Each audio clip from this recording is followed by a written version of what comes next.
Dưới nhà tôi mới mở một quán mì lạ lùng, chỉ bán nước sốt, không bán mì. Tình cờ ăn thử một lần thì tôi không thể dừng lại được. Có 6 loại sốt, mỗi loại đều mang đến cho người ăn một trải nghiệm cảm xúc cực kỳ. Chỉ tiếc là muốn ăn cho thỏa thích lại phải đợi đến 2 giờ sáng quán mới mở. Xong việc rồi. Lúc này đã là 2 giờ sáng, kéo lê thân thể mệt mỏi xuống nhà. Tôi ngửi thấy mùi sốt thịt lan tỏa, khiến tôi nuốt nước bọt. Chưa ăn tối, lại làm việc lâu như thế, tôi định về nhà lăn ra ngủ. Nhưng con thèm đã bị mùi sốt thịt vừa rồi kích thích đến mức không thể chịu được. Đi theo hướng mùi thơm, tôi phát hiện dưới nhà mình không biết từ khi nào lại có một quán mì. Ngẩng lên nhìn bảng gỗ treo trên xa, trên đó có 5 chữ lớn, quán mì vị diện. Có vẻ mọi người không mấy khá giả. Quán mì mở đến giờ này là lần đầu tôi thấy. Tự nhủ một mình, tôi tìm đại một chỗ ngồi xuống, rồi gọi với chủ quán: ông chủ, cho một tô mì sốt to. Trong quán chỉ có mỗi ông chủ, khoảng 50 tuổi, không có người giúp việc nào. Qua lắp kính một nửa, tôi chỉ thấy ông chủ đang làm việc trong bếp, thậm chí không ngẩng đầu lên, chỉ điềm nhiên nói: ở đây chỉ bán nước sốt, không bán mì, muốn ăn mì thì tự mang tới. Lần đầu tôi nghe thấy quy định kỳ lạ thế này. Nghe ông chủ nói, tôi thấy mất hứng. Nếu là bình thường, chắc chắn tôi đã quay đầu về nhà ngủ rồi. Nhưng không cưỡng lại được mùi sốt ở đây. Mùi thơm này thật sự quá quyến rũ, thèm đến mức không chịu nổi nữa. Đứng ở cửa tiệm, tôi nhìn quanh, nhớ ra phía trước có một cửa hàng tiện lợi mở 24 giờ.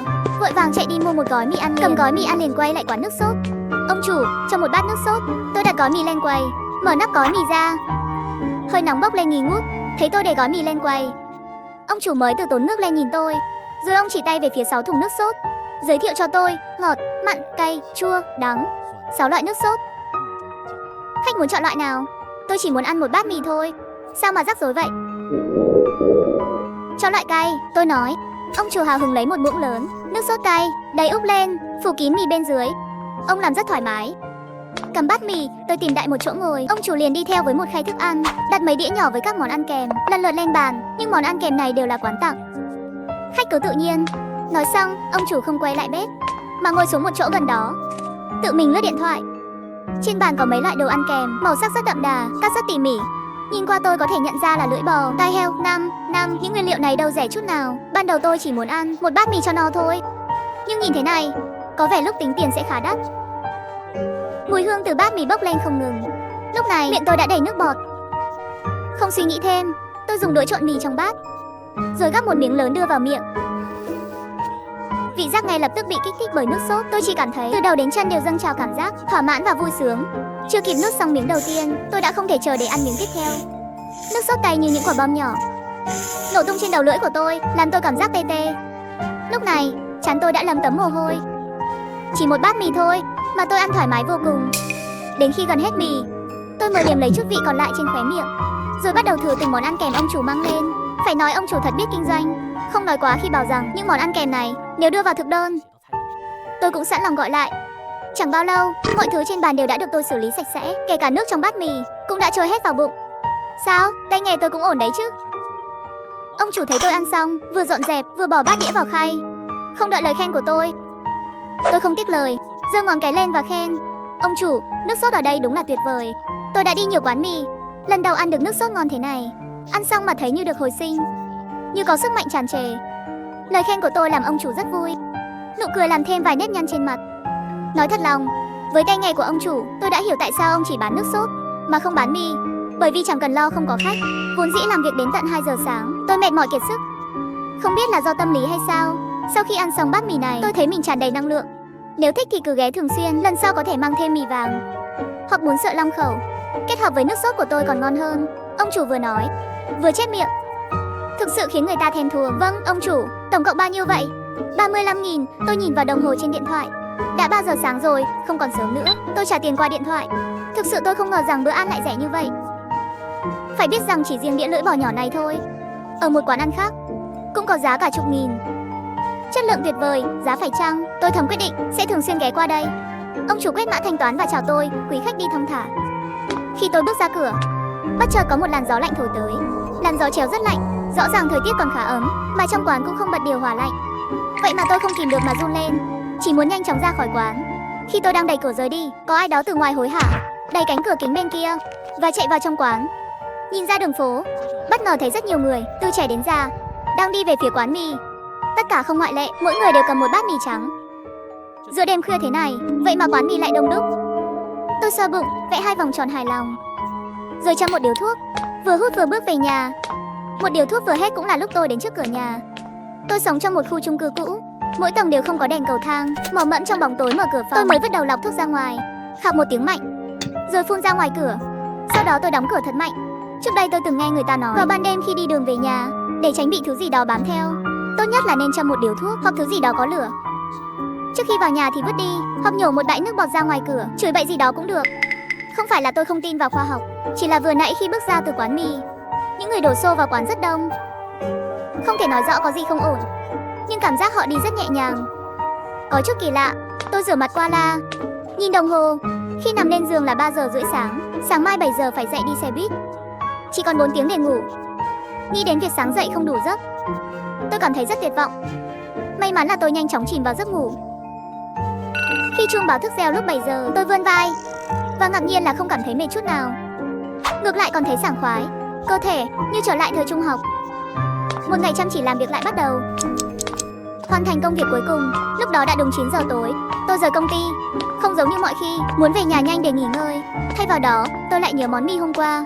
Với đầy sự mong đợi, tôi đã mua đủ loại mì ở siêu thị, từ mì đến bún, các loại khác nhau.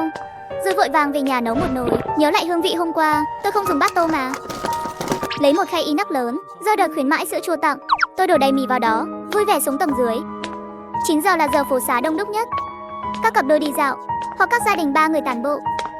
Tay cầm khay mì, tôi len lỏi qua đám đông. Tiếng cười cợt và nghi ngờ vang lên, nhưng tôi vội vàng đi vài bước đến quán mì. Khi tới nơi, tôi thấy cửa cuốn giày đóng kín, không có dấu hiệu buôn bán. Tôi hơi khó hiểu nên đã hỏi thăm cửa hàng bán gà rán gần đó. Họ không rõ giờ mở cửa hàng ngày. Tôi chưa bao giờ thấy quán mì mở cửa. Tiền thuê ở phố này khá đắt, không biết quán mì bên cạnh thực sự là gì. Vậy là tôi mang bát mì đã nguội trở về nhà trong thất vọng. Vài ngày sau, tôi vẫn nghĩ về quán mì đó. Cho đến hôm đó, tôi lại làm việc đến 2 giờ sáng. Trên đường về nhà, tôi vui mừng phát hiện quán mì đã bật đèn. Lúc này tôi không vội vào ngay, mà chạy về nhà trước. Tôi kiên nhẫn nấu một nồi mì trắng, rồi mang nó tới quán. Mới vừa mở cửa, mùi thơm đặc biệt lại ngay lập tức bay vào mũi tôi, rồi nhanh chóng lan tỏa khắp cơ thể tôi. Tôi không kìm nổi, đặt bát inox lên quầy. Ông chủ, lâu rồi không gặp, hôm nay cho tôi thử vị gì? Tôi nhìn quanh một vòng, chỉ tay vào mấy món đặc biệt. Ông chủ lại múc vài thìa đầy, sợ rằng bát tôi không đủ đầy. Tôi cúi đầu ăn một cách thỏa thích. Ông chủ lại theo đúng tiêu chuẩn lần trước, cho tôi một đĩa đồ ăn kèm. Ông chủ, mấy hôm trước tôi đến mà không thấy quán mở cửa. Ông chủ nói, quán tôi mở cửa lúc 2 giờ sáng mỗi ngày, dù có mưa gió hay ngày lễ, cũng không nghỉ. Chính xác là 2 giờ sáng, không bao giờ nghỉ. Quả thật, ông chủ này rất lạ, không chọn những khung giờ ăn uống thông thường, mà lại chọn mở cửa vào lúc 2 giờ sáng. Thật khó hiểu, 2 giờ sáng mới bắt đầu mở cửa, chắc là để kiếm những đồng tiền vội vã. Ông bán vì niềm vui, chứ không phải vì tiền. Nói chuyện một lúc, tôi lại dọn sạch đồ ăn trên bàn. Tôi cảm thấy cực kỳ hài lòng. Tôi mỉm cười tự nghĩ không biết lần sau sẽ thử vị gì. Bỗng nhiên có tiếng động lớn từ ngoài cửa. Chỉ một lúc sau, có 3-4 người vào quán. Một người hỏi ông chủ có mở cửa không. Có vẻ như cũng có không ít khách quen như tôi. Ông chủ vừa trả lời vừa ra hiệu tôi thanh toán. Tôi lấy điện thoại ra thanh toán. Ông chủ vẫy tay về phía cửa. Mọi người tranh nhau, sợ mình không kịp lấy món ngon. Tôi tuy tò mò, nhưng không muốn làm phiền ông chủ làm ăn. Khi tôi định rời đi, ông chủ gọi tôi lại. Cậu đợi chút, xong việc tôi có chuyện muốn nói với cậu. Những người kia cầm bát đầy sốt, tìm chỗ ngồi rồi bắt đầu ăn ngấu nghiến. Ông chủ kéo tay tôi, dẫn tôi đến góc quán. Cậu phải nhớ kỹ, đừng bao giờ ăn đồ người lạ đưa cho. Ông chủ nói với giọng rất khẽ, cứ như sợ người khác nghe thấy vậy. Những lời ông nói khiến tôi thật sự bối rối. Nhưng khi nhìn vào mắt ông chủ, tôi nhận thấy vẻ nghiêm túc. Nhớ kỹ đấy, khi về nhà, đừng ăn đồ người lạ đưa cho. Ông chủ lại nhắc lại một lần nữa, rồi vỗ vai tôi với vẻ mặt nghiêm túc. Tôi chỉ có thể mơ hồ gật đầu. Sau đó rời khỏi quán mì. Khi ra đến cửa, tôi cảm thấy lạnh sống lưng. Hôm nay ông chủ mở điều hòa lạnh quá. Quán mì gần nhà tôi, chỉ cách vài bước. Khi vừa ra khỏi quán, chưa đi đến ngã rẽ, tôi đã cảm thấy có người theo sau. Người đó không cố gắng giấu mình, chậm chậm đi theo tôi từ phía sau. Ở một vị trí hơi phía sau, giữa đêm khuya vắng lặng. Dù tôi là đàn ông, nhưng cũng không tránh khỏi cảm giác sợ hãi. Tôi vô thức bước nhanh hơn. Còn người theo sau tôi, người đó vẫn giữ tốc độ như tôi. Dù tôi có cố gắng thế nào cũng không thể thoát khỏi. Khu của tôi không có dịch vụ quản lý, vì vậy đèn đường đã hư hỏng từ lâu, không có chút ánh sáng nào. Trong đầu tôi lên kế hoạch làm thế nào để thoát khỏi người đang theo dõi mình. Tôi nhớ sáng nay đã thấy có một căn nhà trong khu đang sửa chữa, gạch đá được chất ngoài sân. Một ý nghĩ lóe lên trong đầu tôi. Tôi vội vã chạy mấy bước, một cú vặn người tôi đã lao vào một cái khe giữa các căn nhà. Lúc này, tôi đã nắm chặt một viên gạch trong tay. Mình dán sát vào bức tường cạnh khe cửa, thò đầu ra quan sát tình hình ngoài kia. Kết quả tốt nhất là người theo dõi tôi không nhận ra tôi đang trốn ở đây và sẽ rời đi. Dù cho người đó có phát hiện ra tôi, nhìn theo vóc dáng của người đó, tôi nhận thấy hình thể và chiều cao có sự chênh lệch. Dù có đối mặt, tôi vẫn có lợi thế với viên gạch. Chỉ cảm thấy trái tim trong ngực tôi đập mạnh không ngừng.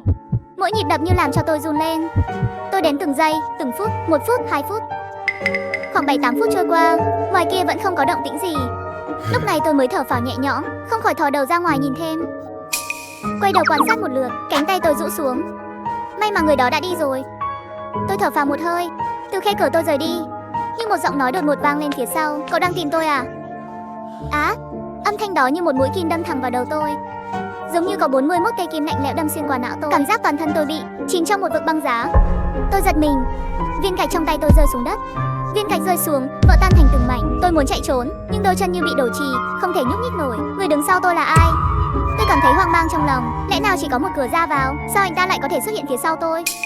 Chỉ trong vài giây ngắn ngủi, trong đầu tôi tràn ngập những câu hỏi. Khi tôi cố gắng kéo đôi chân mềm nhũn của mình chạy trốn, người phía sau đã dùng cánh tay siết chặt cổ tôi. Lực của anh ta rất mạnh, khó mà tưởng tượng được. Với thân hình của anh ta lại có sức mạnh như vậy. Tôi như con gà con bị anh ta trói chặt, dù có vùng vẫy thế nào cũng không thoát ra được. Anh định làm gì? Tôi cố gắng làm giọng mình bình tĩnh, nhưng tiếng nói lại run rẩy, âm thanh trượt qua vài quãng. Người phía sau không nói gì. Tôi cảm thấy anh ta dùng tay kia sờ soạng tìm kiếm thứ gì đó. Ngay sau đó, khi tôi không hề phòng bị, một miếng thịt khô được nhét vào miệng tôi. Ăn đi, rồi tôi sẽ thả cậu. Anh ta thô bạo nhét miếng thịt khô vào miệng tôi. Miếng thịt rất cứng. Cậu vào lợi tôi. Miệng tôi bị ép vào lưỡi.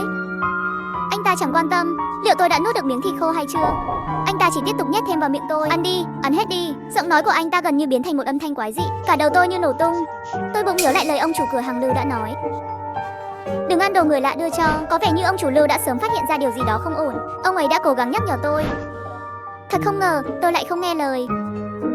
Miệng tôi đã đầy ắp thịt khô cứng và khô, ép vào má tôi, khiến tôi phải nhai một vài lần để giảm bớt chỗ trống trong miệng. Miếng thịt có một vị cay đắng không thể diễn tả, không giống bất kỳ loại thịt nào từ lợn, bò hay cừu trong đời thường.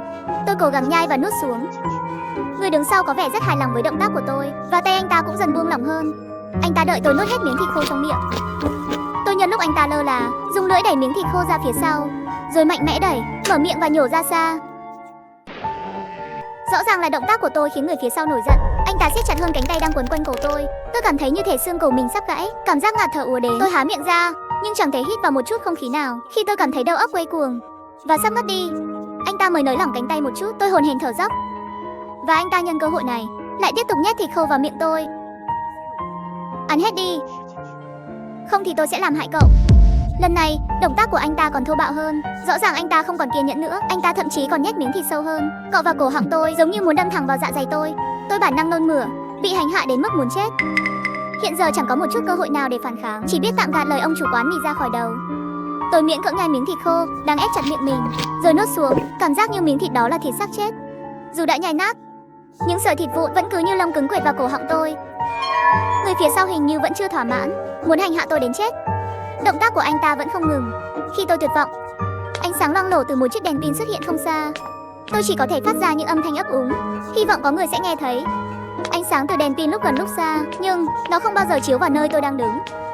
Mãi cho đến khi người đó tiến lại gần, ánh sáng đèn pin hoàn toàn rời khỏi tầm mắt của tôi. Anh ta không hề phát hiện ra tôi. Ngay lập tức, tôi cảm thấy tuyệt vọng. Cậu sao chưa về nhà vậy?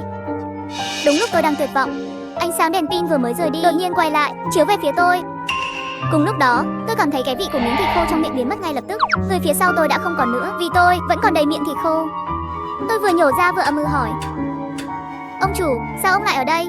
Ông có ăn cái đồ người khác đưa cho không? Ông chủ không trả lời câu hỏi của tôi, mà lại nhìn tôi bằng ánh mắt nghiêm trọng. Tôi chỉ im lặng gật đầu. Chuyện đó không thể ăn được. Ông chủ cau mày chặt, và vẻ mặt ông ấy tôi chưa bao giờ thấy nó nghiêm túc như thế. Trước khi tôi kịp nói gì, ông ấy lấy từ trong túi quần ra một chai nước khoáng. Tôi biết cậu muốn hỏi gì. Uống cái này đi, không thì sẽ muộn mất. Tôi nhận lấy chai nước ông ấy đưa, và dưới ánh sáng mờ, tôi mới phát hiện bên ngoài chai nước có một lớp màng dầu dính. Bao bì nhựa bên ngoài đã bị rách. Tôi đoán đây chắc chắn là chai nước mà ông chủ để ở bếp. Nước trong chai rất đục, màu sắc có chút trắng và hơi vàng. Khi mở nắp chai, một mùi hơi cháy xộc vào mũi. Tôi bất giác rụt đầu lại. Cái này có thể uống sao?